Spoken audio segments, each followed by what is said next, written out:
Halo, sahabat pejuang keadilan dimanapun kalian berada. Salam sehat, salam sejahtera, dan salam keadilan ya. Semangat untuk kita yang memperjuangkan keadilan ya.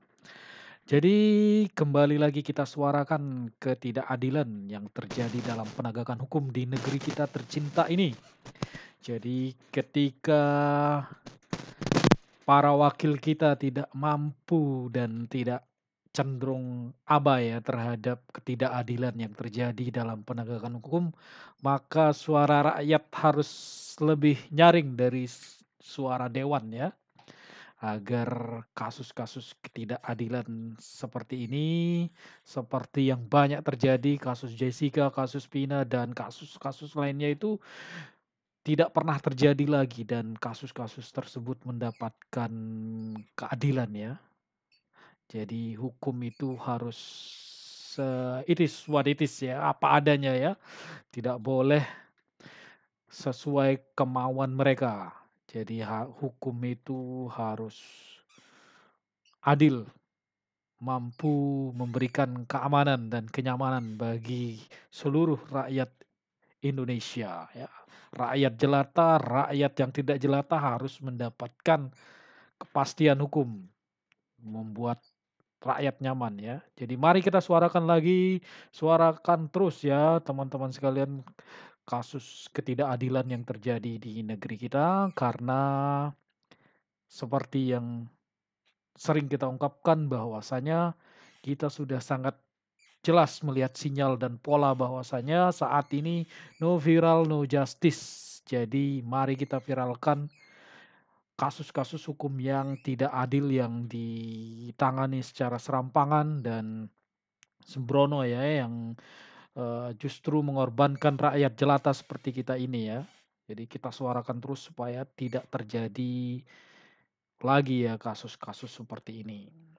Oke, teman-teman sekalian, kali ini kita akan bahas ya. Ini cukup ngeri-ngeri sedap ini ya apa yang di apa namanya? Ungkapkan oleh Pak Rismon ini ya.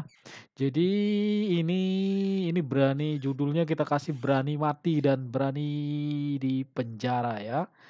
Jadi Pak Rismon ini tantangan yang kedua yang diutarakan pada video hari ini ya yang dipublish hari ini. Jadi di kanal YouTube Bali G Academy Pak Rismon menantang kembali ya untuk saksi ahli IT dari kepolisian Muhammad Nuh Al-Azhar ya, untuk dilaporkan ya, kalau memang judulnya ini ngeri ya, Muhammad Nuh Al-Azhar, laporkan saya Rismon Sianipar jika Anda bukan banci dan pengecut penipu ya. Ini judulnya udah sangat keras ya. Ini sudah tantangan kedua ya, dan tidak ada tanggapan satupun dari mereka ya. Jadi padahal sudah sangat keras dan sangat lantang Pak Rismon menyuarakan tantangan ya untuk membantah secara terbuka apa yang beliau sampaikan ya. Jadi itu maksud dari tantangannya ya, bantah seluruh nopum ilmiah kesaksian yang diberikan oleh Pak Rismon itu secara langsung dengan ilmiah juga ya. Jadi bantah di depan orang yang expert ya, bukan di depan hakim dan ini yang tidak mengerti IT dan yang bisa ditipu-tipu itu maksudnya ya. Jadi tantangan ini kita dengarkan ya. Horas Bali Academy dari tepian Danau Toba yang indah. Tantangan. Oke pemirsa, kita kembali lagi ke kasus Jessica Kumala Wongso perihal tentang statement dari saksi ahli forensik digital Muhammad Nual Azhar yang juga pada tahun 2016 merupakan ketua Asosiasi Forensik Digital Indonesia ya, di mana asosiasi tersebut itu banyak sekali sering dipakai, digunakan di persidangan, dan ia juga merupakan Ketua Subdit Komputer Forensik Mabes Polri tahun 2016 ya. Oke. Oke, itu dia intronya ya, intro tantangannya kepada Ketua Abdi ya. Abdi Asosiasi Forensik Digital Indonesia Muhammad Al Azhar ya, yang mengatakan pada keterangan sidang PK ya, yang beberapa ini waktu lalu itu mengatakan bahwa ini ya, Iraj Shop itu, software bawaan dari DVR, CCTV Teleview yang jelas keduanya itu sangat berbeda ya. Artinya Iraj Shop itu Windows base, jadi berjalan di OS Windows, sedangkan OS atau sistem operasi dari DVR CCTV Teleview itu adalah Linux base, yang Linux embedded ya, Linux yang ditanamkan di dalam mesin ya. Jadi dia, vendor dari DVR itu mengembangkan si sistem operasi, sendiri untuk DVR-nya yang berbasis Linux ya, Linux embedded ya. Jadi itu sesuatu hal yang kontradiktif untuk disampaikan di depan pengadilan sidang PK ya. Dan kalau sebagai, orang-orang yang paham IT dan orang yang terlibat pada sidang ini ya, Jessica tahun 2016 lalu, ini sungguh ini ya, fatal dan memalukan sih. Oke, kita dengarkan lagi ya tantangan dari Pak Rismon ini untuk, dilaporkan ya. Jadi memang Pak Rismon ini menunggu tanggapan ya, tanggapan dari mereka ini, pihak-pihak yang sudah disebutkan secara gamblang, jelas, dan sarkas ya.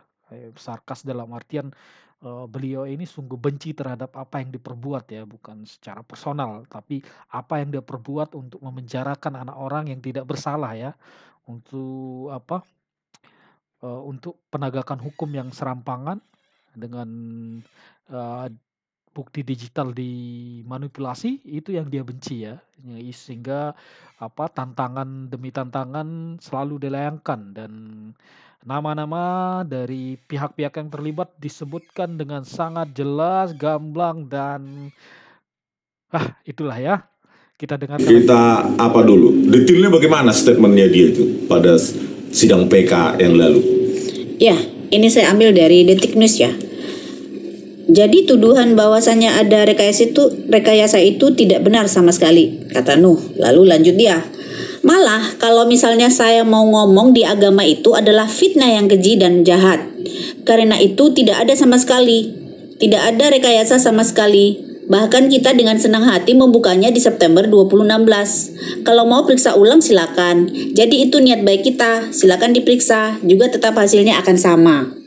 Gitu ya statementnya. Jadi apa yang saya ungkapkan di persidangan PK Jessica Wongso tanggal 4 November ya, 2024 yang lalu, dia bilang tuduhan yang keji dan jahat. Ya, itu statementnya dia. Ya, ada beberapa poin yang saya ingin sampaikan kepada Anda ya, Muhammad Nual Azhar.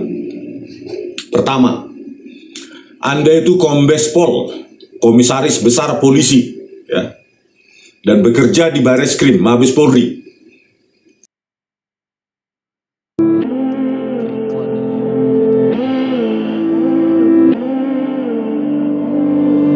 Skip aja ya, biar durasi. Kalau tuduhan saya, menurut Anda fitnah dan keji, mencemarkan nama baik Anda, ya, Anda sehari-hari bekerja di Bareskrim, lapor, begitu loh, laporkan, ya, terserah.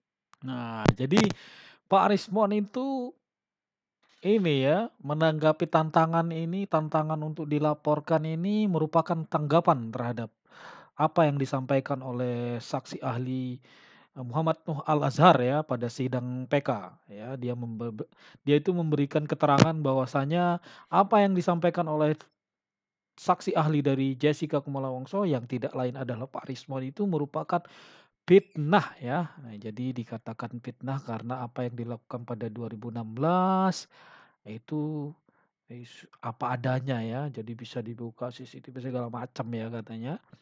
Jadi ingat, di tahun 2016 sebagai orang yang terlibat dan mendampingi Pak Rismon, waktu itu akses terhadap bukti CCTV ini tidak ada sama sekali ya. Bahkan ketika DVR-nya pun dihadirkan di sidang ya, tidak bisa dibuka katanya. Data terhapus, lupa password, dan lain sebagainya. Oke, itu ya teman-teman. Nah, sekarang seolah-olah, itu tidak pernah menyangkal apa, yang dulu ini terjadi ya. Kedua, silahkan diperiksa apa yang kami lakukan. Ingat, di tahun 2016 ketika kami meminta video CCTV itu tidak ada sedikit pun akses terhadap bahkan terhadap apa yang dipegang oleh pihak ini ya, kepolisian, kejaksaan pada waktu itu. Tidak boleh sama sekali ya, tidak boleh dan apalagi terhadap DVR yang asli ya, terhadap apa yang mereka otak-atik pun, apa yang ditampilkan dan dinarasikan kita tidak punya akses ya. Nah sekarang seolah-olah silakan diperiksa, oke ya silakan diperiksa seolah-olah dulu kita ini ya tidak melakukan pemeriksaan ya, tidak meriksa apa yang dilakukan ya. Jadi kita tidak punya akses terhadap bukti langsung dari source DVR-nya, tidak bisa juga mengakses apa yang mereka tampilkan. Nah, jadi bagaimana mungkin kita ini ya, menganalisa lebih lanjut pada waktu itu. Tapi ternyata kebohongan itu terus bicara dan itu ditemukan langsung oleh apa yang ada di BAP apa yang dia buat ya. Jadi Pak Rismon itu mengungkap langsung ya bukti-bukti secara langsung, secara nyata yang mereka buat sendiri ya, yang ditampilkan di BAP bahwasanya telah terjadi rekayasa yang kata Pak Rismon ini barbar, brutal dan biadab ya. Nah, dengan pernyataan itu sekarang saksi ahli UMNO ini mengatakan bahwa itu fitnah keji ya.